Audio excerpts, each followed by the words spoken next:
자, 우리 31번부터는 부가가치세, 부가가치세. 그래서 질문이 뭐냐? 거래 전체에서 창출된 총 부가가치가 얼마냐? 그럼 이게 뭐예요? 최종 소비자한테 판매되는 가액. 여기 나와 있죠? 최종 소비자에게 1,000만 원에 판매됐지만 1,000만 원이에요. 엄청 쉽죠? 그래서 이거를 이제 처음부터 한번 해보겠습니다. 저기 원재료 생산업자가 생산한 원료를 갖다가 200만 원에 판매했다. 200만 원, 06개 띄고 하겠습니다. 그 다음 여기다가 어떻게 하냐면 500만 원에 판매했죠. 그러니까 300만 원만큼 부가가치를 더 창출해가지고 합이 500만 원에 이제 판매를 했다는 뜻입니다. 이렇게. 그 다음에 강남에게 또 700만 원에 또 판매를 했다 이런 뜻이에요. 200만 원만큼이 더해서 총 얼마가 되면 700만 원. 그리고 최종 소비자한테 얼마 했냐? 그러면 이게 1,000만 원이죠. 그러니까 여기 300만 원 더해가지고 토탈 1,000만 원. 그러면 전체 창출된 부가가치 얼마냐? 257 이걸 다 더하는 게 아니고 결국 1,000만 원이에요.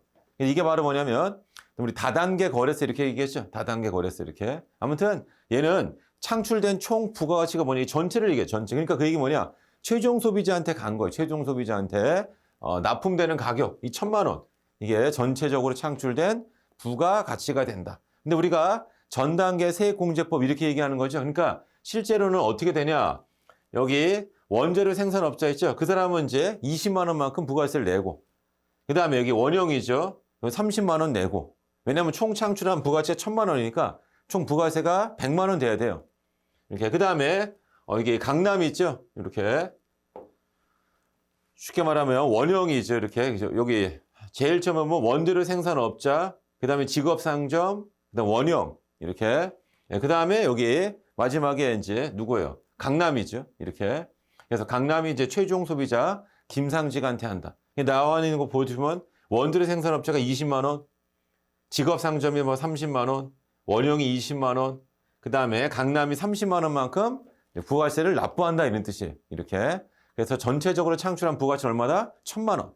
이렇게. 그리고 국가에다 총 내는 세금 얼마다? 100만 원. 이렇게 보시면 됩니다. 아무튼 그 전 단계 세액공제법 있죠?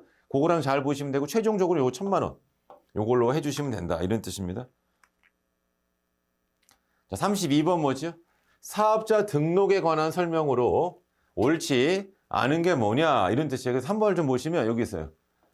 여기 사업자 단위 과세 사업자인데 사업장이 여러 개 있어요. A, B, C 이렇게. 그럼 사업장마다 사업자 등록시 땡 틀렸죠? 아니다 이런 뜻이에요. 그래서 여기 보세요. 사업자 단위 과세 사업자는 모든 사업장을 대표해서 본점에서 일괄해서 사업자 등록하면 되는 거죠. 그게 사업자 단위 과세 사업자가 된다. 이런 뜻이에요. 그러니까 주사업장 총괄 납부 사업자는 사업장마다 사업자 등록을 해야 돼요. 납부만 총괄을 하는 거니까. 그거랑 비교하라. 답은 3번이 된다. 그 다음 여기 나와 있어요. 사업자 등록 신청을 받은 세무서 원칙 중 2일 이내. 보통 다 당일날 해줘요, 다. 근데 조금 조사가 필요한 사람이 있어요. 왜냐면 얘가 좀 의심이에요. 그 전에 좀 탈세도 좀 많이 하고, 뭐 자료상 이런 거 있다. 그러면 뭔가 확인이 필요한 거예요, 이렇게. 정말로 했는지 안 했는지, 이렇게. 그래서 요거 2일 이내에 사업자 등록을 발급해야 돼. 사업자 등록증을 발급해야 된다. 자, 신규로 사업을 개시하고자 하는 자는 사업 개시일 전이라도 사업자 등록을 당연히 할 수가 있다. 이런 뜻입니다. 그래서 이제 사업자 등록을 이제 하게 되면 이제 뭐가 문제가 돼? 바로 건강보험료 있잖아요. 그죠? 그러니까 옛날에는 좀 미리 해내도 됐었는데 요즘에는 안 된다. 이렇게 해놓으면 바로 건강보험료 이제 바로 문제가 발생을 해요. 이렇게. 그러니까 대부분은 사업 시작할 때쯤 해서 딱 이거 사업자 등록을 내는 게 요즘에 관행이다. 그러니까 미리 잘 내놓지 않는다. 이런 뜻이에요. 이렇게. 그 다음에 부가세 면세 사업자는 부가세법상 사업자 등록 의무가 없고 법인세법이나 소득세법상 사업자 등록 의무가 있다. 이렇게 보시면 돼요. 아무튼 32번의 답은 3번이 된다. 그래서 여기 사업자 단위 과세 사업자하고 주사업장 총괄 납부 사업자 있지 이거를 구분해야 된다. 그것만 잘 하시면 돼요. 32번도 좀 쉬워요. 그러니까 내용만 알면 31번도 보자마자 최종 소비자한테 하는 이게 창출된 총 부가가치예요. 이렇게. 자, 얘도 이제 보시면 사업자 단위 과세 사업자입니다. 사업장마다 사업자 등록 신청 땡! 틀렸다. 자, 이제 33번입니다. 자, 우리 부가가치세법상 과세 기간에 대한 설명으로 옳지 않은 게 뭐냐? 그래서 1번부터 봐보세요. 자, 일반 과세자가 간이과세자에 변경돼요. 그럼 기본적으로 간이과세자는 세금 계산서 발급이 이제 안 되잖아요. 근데 내가 간인데 일반이라고 착각해서 발급하면 어떡할 거냐. 그래서 내가 일반인지 간인지 판명을 하려면 1년치, 그죠? 1년치 이제 쉽게 말하면 매출이 필요하잖아요. 그래서 얘는 6개월 텀을 준다고 했어요. 그러니까 여기 X 1년도 이 소득이 이제 일정 금액 미만이 된다면 내는 간이가세자가 돼야 돼. 그걸 언제 하냐? 1월 25일 날 부가세 확정 신고를 해봐야지 알 거 아니에요. 그래서 6개월 텀을 두는 거죠. 그래서 언제부터? 7월 여기서부터 간이가 돼야 된다. 여기까지는 계속 일반을 적용해야 된다. 그래서 여기 일반 과세자가 간이과세자로 변경되는 경우 과세 유형이 변경되는 해에 간이과세 규정이 적용되는 거 여기서부터 간이과세죠. 7월 1일부터다. 1월 1일이 아니고 7월 1일. 그 답은 1월 1일이 아니고 7월 1일. 답은 1번이 된다. 간이과세자의 경우 과세기간은 1년이에요. 6개월이 아니고 1년. 그러니까 원래는 부가세 1기, 2기 되는데 간이과세는 그렇지가 않다. 그 다음에 신규 사업자의 경우 사업 개시일부터 사업 개시 속하는 과세기간 종료일까지가 최초 과세기간. 원래 최초 과세기간은 뭐 어떻게 되냐. 예를 들어서 내가 3월 5일 날 사업을 개시했으면 3월 5일부터 6월 30일까지가 돼. 원래는 뭐예요? 1기가 1월 1일부터 6월 30일 돼야 되잖아요. 그렇지가 않다. 자, 폐업자는 폐업일에 속하는 과세기간 개시일부터 내가 폐업을 뭐 10월 9일 날 했어요. 그럼 7월 1일부터 10월 9일까지 폐업일까지를 최종 과세기간으로 한다. 그래서 답은 1번이고 1번은 뭐 항상 6개월 텀을 두시면 돼. 6개월 텀을 두시면 된다. 이런 뜻이에요. 그럼 만약에 이번엔 거꾸로 간이과세제였었는데 이게 일반이 된다. 그런 뜻이에요. 여기서부터가 일반이 되는 거예요. 여기까지는 계속 간이과세자가 되어야 한다. 6개월 텀을 두고 과세 유형이 변경된다. 답은 1번. 항상 기억하셔야 돼요. 6개월 텀을 둬야 된다. 왜? 왜냐면 1년 동안에 이제 소득을 확인하고 매출을 확인하고 이제 과세 유형을 변경해야 되기 때문에 6개월 텀을 둔다. 자, 이제 34번 뭐죠? 얘는 납세지에 관한 설명인데 옳지 않은 게 뭐냐? 이런 뜻이에요. 그래서 여기 보세요. 또 나왔네요. 사업자 단위 과세 제도예요. 사업자 단위 신고 납부를 하는 경우에도 세금 계산서 발급과 수령은 본점 주사만 할 수 없고 각 사업장 틀렸죠. 그러니까 계속 뭐랑 구분해야 돼. 주사업장 총괄 납부. 걔는 뭐 납부만 총괄하고 나머지는 다 사업장별로 하잖아요. 근데 여기는 사업자 단위 과세 제도는 전부 다 뭐냐? 본점에서 한다는 뜻이 쉽게 말하면. 그래서 여기 나와 있어요. 사업자 단위 과세 제도 하에서 본점에서 세금의 발급 및 수령이 가능하죠. 사업장별로 한다. 이게 틀렸다. 답은 4번이 된다. 이런 뜻입니다. 나머지 보겠습니다. 사업장의 뜻이에요. 사업자가 사업을 하기 위해서 거래의 전부 또는 일부를 행하는 고정된 장소가 사업장. 직매장 있는 특별히 판매 시설을 갖춘 장소인데 핵심은 이거예요. 직매장은 사업장이다. 하치장은 창고라고 했죠. 사업장이다 아니다. 사업장으로 보지 않는다. 하나 더 써보세요. 임시사업장. 기존 사업장에 포함되는 걸로 보는 거죠. 이렇게. 그러니까 얘는 별도의 사업장이 아니다. 이런 뜻입니다. 그래서 답은 4번. 자, 다음에 35번입니다. 옳은 것이 뭐냐 이런 뜻인데 제일 이제 편한 게 리을부터 보세요. 자, 건설업입니다. 재화의 공급이 아닌 건설은 무조건 용역이 된다. 그러니까 여기 나와 있는 리을이 들어가면 무조건 틀렸다. 그런 뜻. 리을이 들어가면 틀렸다. 리을이 틀렸잖아요. 이렇게. 그 다음에 니은은 무조건 맞아요.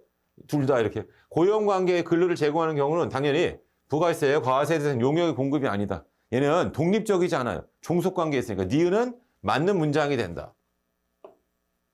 이런 뜻입니다. 그 다음에 기억 보세요. 재화, 용역의 공급은 과세 대상. 재화의 수입은 틀렸다. 기억이 들어가면 틀렸다. 이렇게. 그러니까 우리 부가세, 과세는 세 가지. 재화의 공급, 용역의 공급, 그리고 재화의 수입. 용역의 수입은 없다고 했잖아요. 그렇죠? 그럼 디귿은 맞는 거예요? 용역의 무상 공급은 부가세법상 공급으로 보지 않지만 특수관계인한테 무상히 제공하는 부동산 임대 용역 있죠? 요것만 용역의 공급으로 본다. 그러니까 디귿은 맞는 문장이 된다. 원래는 뭐냐? 용역의 무상공급 과세 안 했단 말이에요. 근데 특수관계인에 대한 부동산 임대 용역을 무상으로 제공하는 거 있죠? 요거는 당연히 과세를 해야 된다. 왜? 포착이 쉽단 말이에요. 이렇게. 자, 다음 문제 보겠습니다. 재화 용역 공급 시기에 대한 내용으로 옳지 않은 게 뭐냐? 통상적인 용역이다. 영무 제공이 완료될 때 일을 다 해주면 된다. 이런 뜻이에요. 여기 중에 장기할 판매 있죠? 대가의 각본을 받기로 한 때다.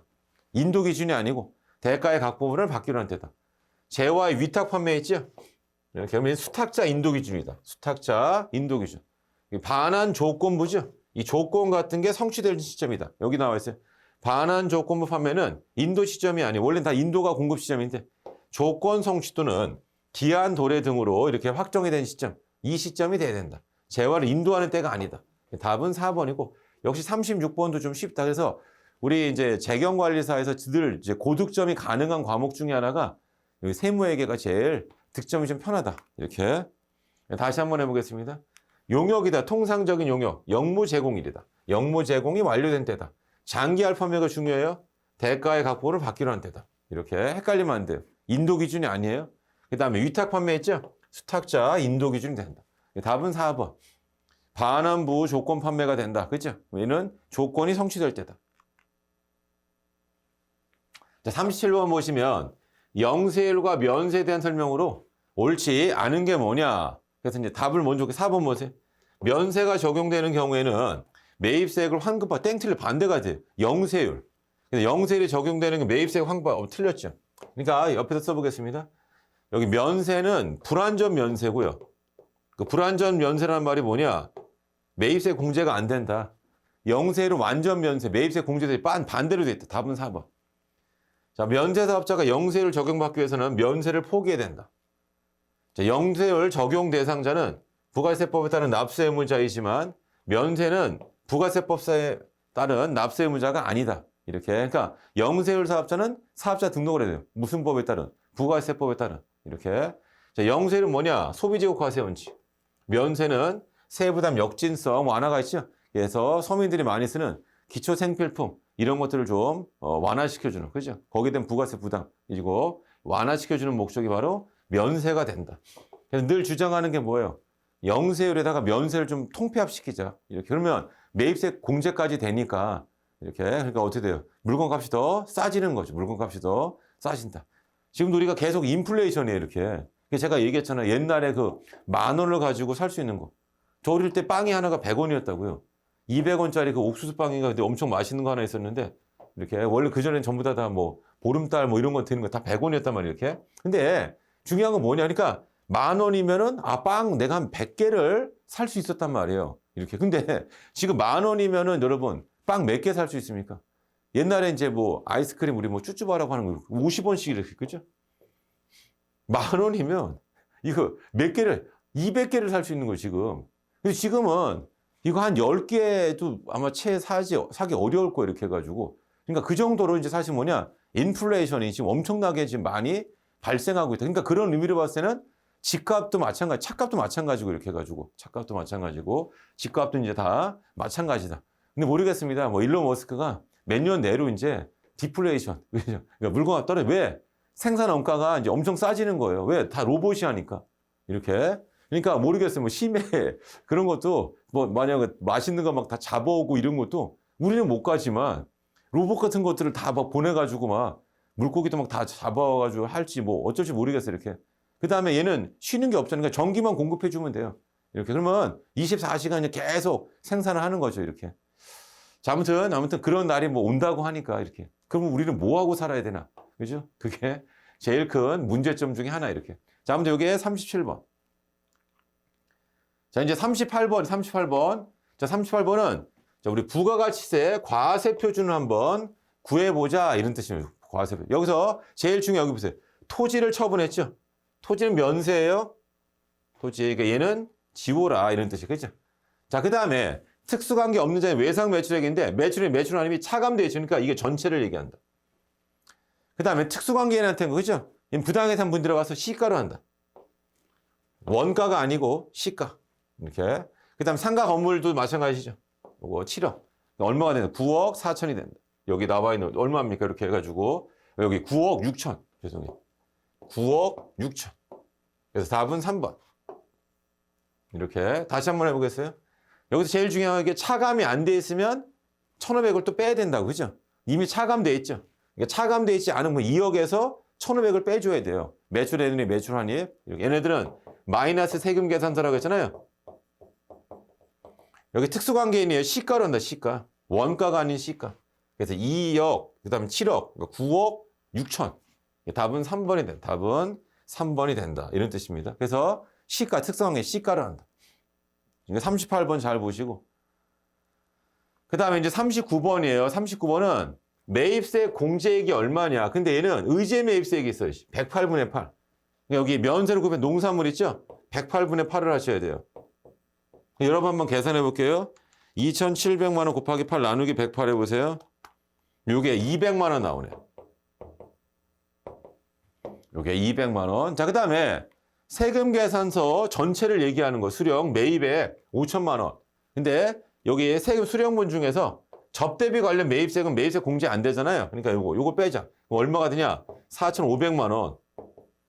거기에 10%를 하자. 그러니까 얼마예요? 450만 원이 매입세 공제액이 된다. 매입세 공제액이 된다. 그 다음에 비품은 원래 매입세 공제가 될 수 있는 영수증 받았지 안 된다. 그럼 요거 합치면 얼마예요? 450에다 200을 더하니까 650만 원 된다. 650. 얘는 쉽지 어렵지가 않다. 그래서 이 재경관리사 이제 세무회계가 몇몇 문제는 어려워요. 그렇지만 절대 다수가 좀 수월하다 이렇게. 그러니까 아마 대부분 다 이제 합격하시는 분들 보면 세무회계는 85 이상을 다 찍어요. 물론 개 중에 하나 좀 아리까리한 것들이 세목별로 있어요. 세목. 그러니까 국세기본법에도 한 문제 정도. 그 다음에 법인세, 뭐 부가세, 소득세 다 그런 문제도 좀 있다. 그렇지만 절대 다수의 문제는 다 수월하다. 계산 문제도 훨씬 더 수월하다. 이렇게 보시면 돼요. 다시 한번 볼게요. 자, 매입세 공제액이 얼마냐. 그래서 먼저 영수증 받은 거 안 된다. 접대비 관련된 거 안 되죠. 그걸 제외한 나머지 그게 4,500에 10% 450만 원. 그 다음에 의제 매입세 108분의 8이라고 유를 줬어요. 답이 1번이 된다. 자, 그다음에 40번 보세요. 자, 가산세에 대한 설명으로 옳지 않은 게 뭐냐인데 첫 번째 여기 보면 세금의 불성시 가산세예요. 이렇게 이거와 매출처배 합계표 불성실 가산세에 동시에 해당하는 경우 두 가지 모두 적용하면 안 된다. 이렇게. 그러니까 여기 있죠. 세금 계산서 불성실. 왜냐하면 세금 계산 불성실하면 당연히 합계표가 불성실 될 수밖에 없는 거예요. 이렇게. 그러니까 이거를 중복해서 하면 안 된다. 중복해서 하면 곤란하다. 이런 뜻이에요. 이렇게. 그죠? 이렇게. 그러니까 우리가 어떤 뭐 죄를 지었다. 이렇게 해가지고. 근데 그게 여러 군데만 관련돼 있어. 이렇게. 이렇게. 그러면 거기에 하는 걸 다 하는 건 아니고, 그죠? 그 중에서 제일 높게 처벌하는 걸 한다. 최근에도 아마 이런 것들이 이제 있었어요. 이렇게. 그래서 아무튼 그런 것처럼 여기도 세금 계산서 불성시 가산세가 되면 무조건 합계표에 문제가 발생할 수밖에 없어요. 이런 경우에는 요걸로 한다. 요걸로. 둘 다 하는 거에 아니다. 답은 1번이 된다. 답은 1번이 된다. 자, 신규로 사업을 개시한 사업자가 사업자 등록을 신청 안 했습니다. 그럼 사업 개시일부터 등록 신청일 직전일까지 공급가액에 대해서 1% 미등록 가산세가 부과가 된다. 이런 뜻이에요. 그 다음에 예정신고 제출하지 않은 매출조 합계표 확정신고에 제출하면 당연히 가산세를 해야 된다. 가산세를 당연히 내야 된다. 이런 뜻. 여기서 제일 중요한 건 매출처란 말이에요. 매출처. 매입처가 아니고 이렇게. 매입처는 늦게 내는 것 자체가 페널티라고요. 근데 매출처는 세금 계산서를 안 냈으니까 쉽게 말하면 얘는 세금을 늦게 내는 거죠. 근데 매입세액은 뭐예요? 공제를 늦게 받는 것 자체가 페널티다. 여기가 매출처별 합계표요. 그 다음에 세금 계산서에 필요적 기재사항의 전부터 일부가 적혀있지 않으면 당연히 가산세, 세금에도 불성실 가산세 대상이 된다. 필요적 기재사항을 다 기재를 해주셔야 된다. 답이 1번이고 이게 어렵지가 않다. 이렇게 다시 기억하세요. 세금 계산서 불성실 가산세와 합계표 불성실 가산세가 동시에 해당하면 뭘로 한다? 세금 계산서 불성실 가산세를 적용해야 된다. 이런 뜻입니다. 적용해야 된다. 이런 뜻입니다. 자, 우리가 벌써 이제 5회까지 다 마친 거고 계속 우리 무료 강의라고 했죠. 제가 당부드리고 싶은 건 뭐냐? 여러분 동영상을 끝까지 완강을 좀 해달라. 다 피가 되고 살이 된다 이런 뜻이에요. 이렇게. 그래서 대부분은 이제 뭐냐? 문제 이제 풀이만 하는데 이제 해설 강의를 좀 잘 들어보시면 그러면 여러분들이 충분히 이해하는 게 높아질 수 있다. 그러니까 기본 강의가 좀 덜 돼 있더라도 문제 풀이로 충분히 다 보완이 가능하다고 생각합니다. 아무튼 우리가 벌써 이제 5회까지 다 마친 거 이렇게 해가지고 그래서 이 정도 하시면 웬만한 것도 왜냐면 이제 보면 문제를 보면 아 이거 다 풀었던 건데 이런 느낌을 받으실 거예요 이렇게. 근데 아무튼 그래도 끝까지 우리가 8회차까지 잘 하시면은 아마 합격률이 훨씬 더 높아질 거라고 생각합니다. 자, 이번 강의는 여기서 마치겠습니다. 감사합니다.